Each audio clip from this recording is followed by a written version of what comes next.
Good game day morning, friends. Mark Holmes here, of course, with my buddy Cowboy Joe Boo, as well as Joe Bear in the house. And as always, I want to thank you all for watching, commenting, subscribing, and being part of the Joe Boo Sports Report.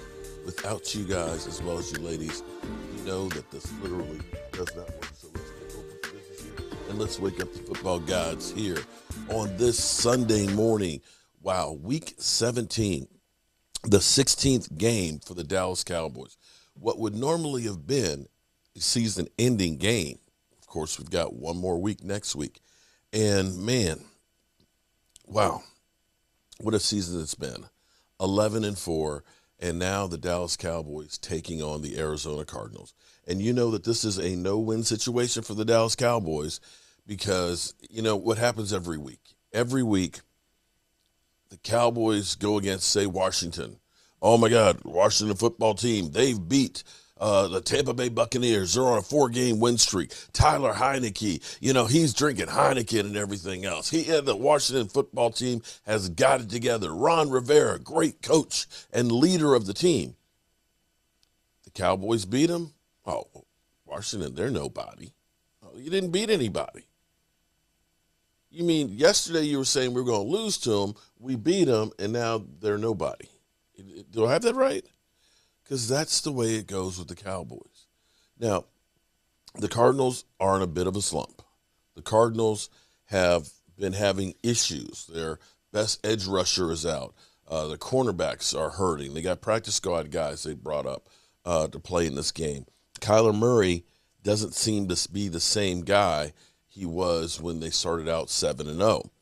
And they could technically become the first team to go start 7-0 and end up with 6 losses.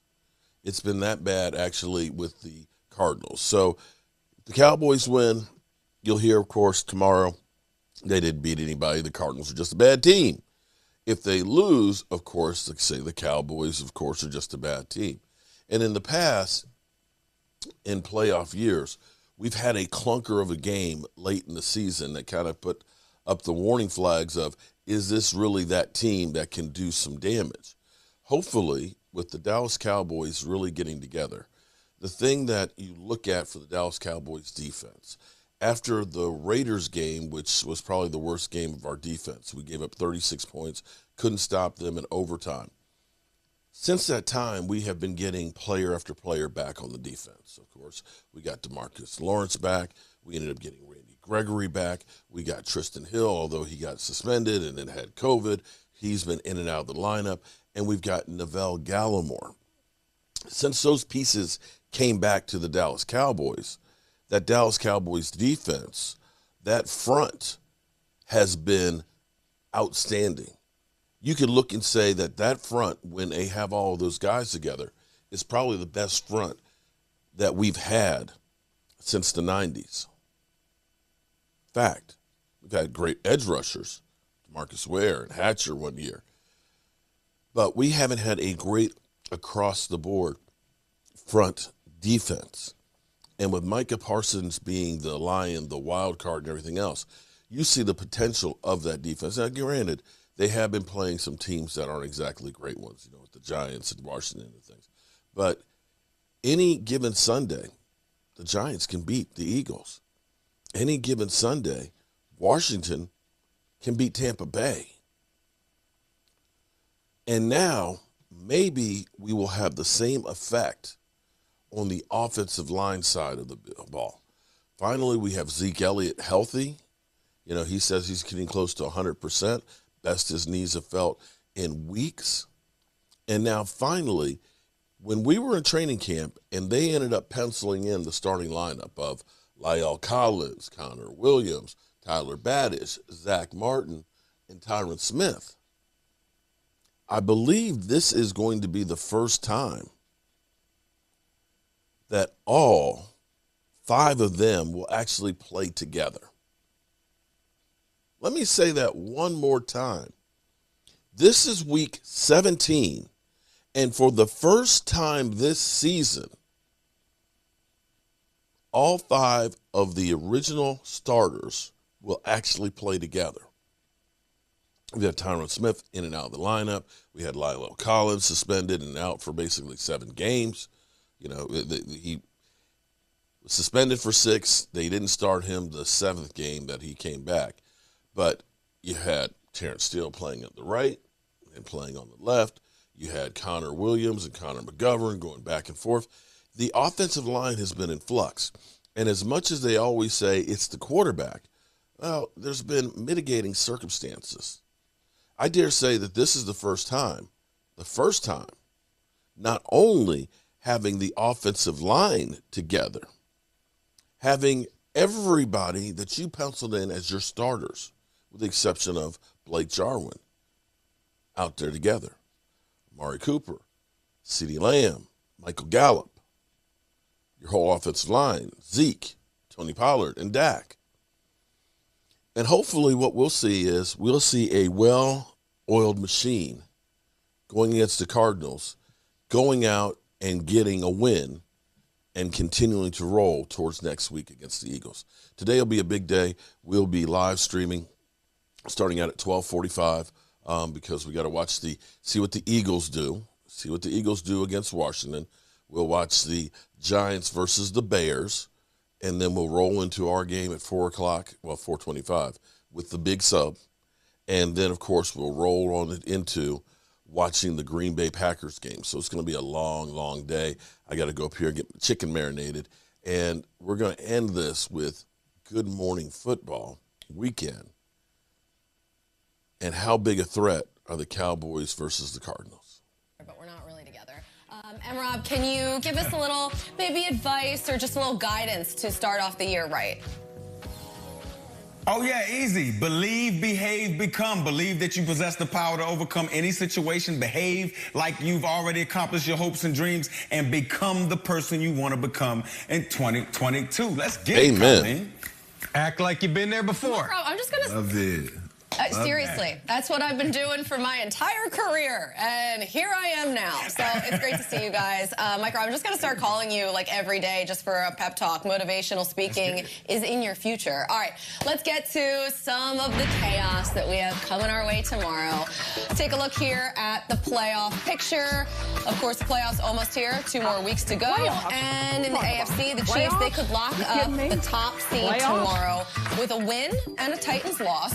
No other spots, though, are clinched yet. The Bengals, Bills, Colts, and Patriots, all 9-6. Then the Dolphins and their 7-game winning streak, holding on to that 7th seed. Things in the NFC a little more certain. Started from the bottom. Now the Eagles and Niners are here. They could lock up spots this weekend. The top 5 seeds already in. Packers, Cowboys, Rams, Bucks, and Cardinals. 2 of those teams play each other this weekend, and Jane Slater will be there covering Cardinals-Cowboys for us.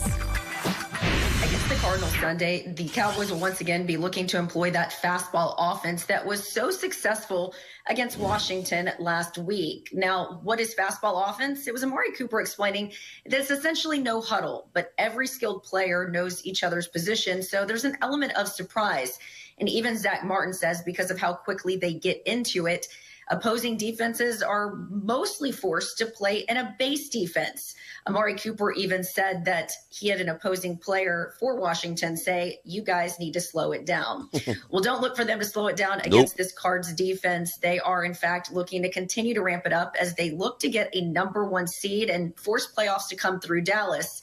Helping them on the offensive line, left tackle Tyron Smith, who returned to practice this week and is expected to be a go on Sunday. Yeah. All right, so it looks like the Cowboys, they have figured some things out, maybe. 1 game, but they looked pretty good. Of course, it was against Washington, and we talked earlier, last hour, about some of the issues going on there. But the Cardinals, they have a lot of issues of their own right now. 3 straight losses, and this defense, they have to deal with the Cowboys offense that went off. So, D-Hall, do you think they're finally back, this Cowboys offense? You know what? To say this Cowboys offense is back, I'd be lying. But they did look great.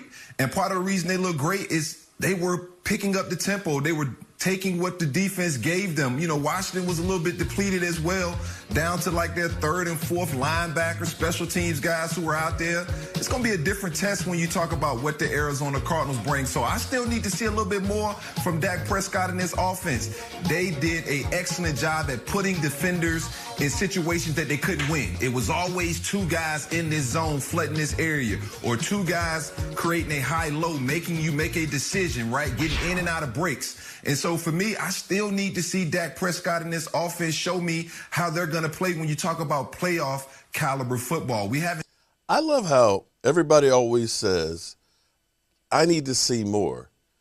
So the number one scoring offense, okay, the number one in yardage offense, the offense that's had, or excuse me, the team that's had 19 different people score, you still need to see more. Okay. I haven't seen that. We were questioning this Dallas offense, and I still have some of those question marks. You line their receivers up, the individual talent, the running backs, yes, they can go out and dominate any opponent that they go against. But it's consistency. Can they consistently do it? And can Dak make the right reads? He has to make sure he gets the football in his playmakers' hands. This Arizona Cardinals defense should come out very hungry, because what I saw from Dallas wasn't necessarily a well-oiled machine when you talk about their offense. I just saw them exploiting what the defense gave them, and Dak just making the easy, simple throws, and his playmakers making those plays for him. Isn't that what a team's supposed to do, D-Ho? I'll give you a little bit of more good news. I heard Jane talk about it. Tyron Smith possibly coming back, or expected to come back, excuse me, for the Dallas Cowboys here, not playing for them since December 12th. They are extremely excited to get this guy back. It's like, look at what we did offensively, and now you get one of the best left tackles of his generation, basically, back on the field for them. Now, I know he's been banged up, and I don't know that he's really the Tyron Smith that we saw early in his career, because he's been so physically limited, but he is still a guy that opposing defenses don't love to see out there, because they know that potentially he's going to be able to lock things down on that left side. So look for the impact of Tyron Smith coming back for Dallas here.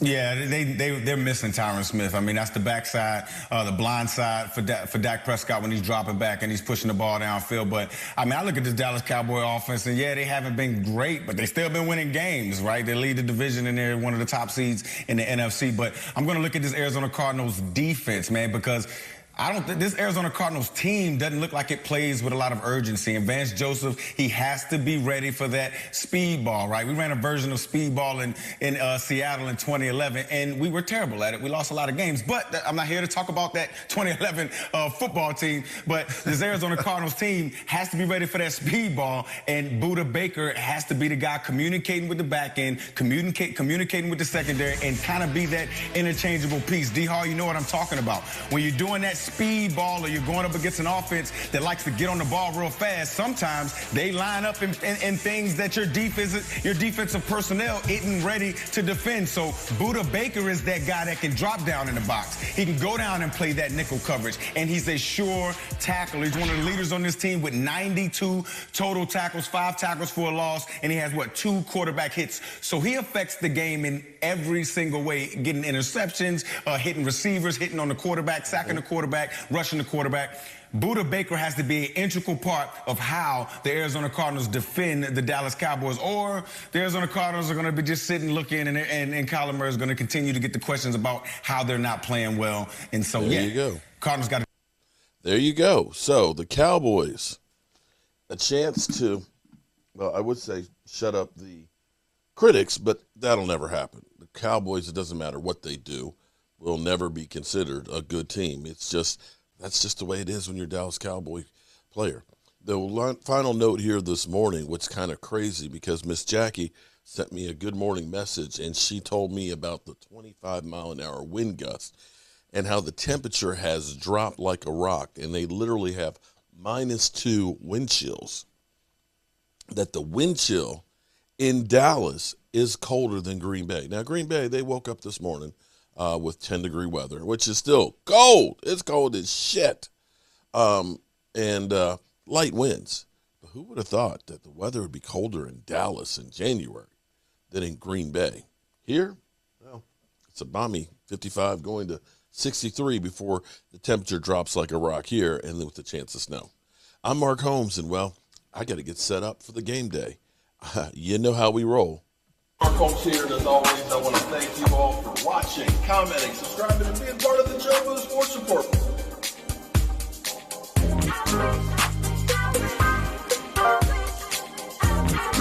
One hell of a job, and the only thing else I got to say is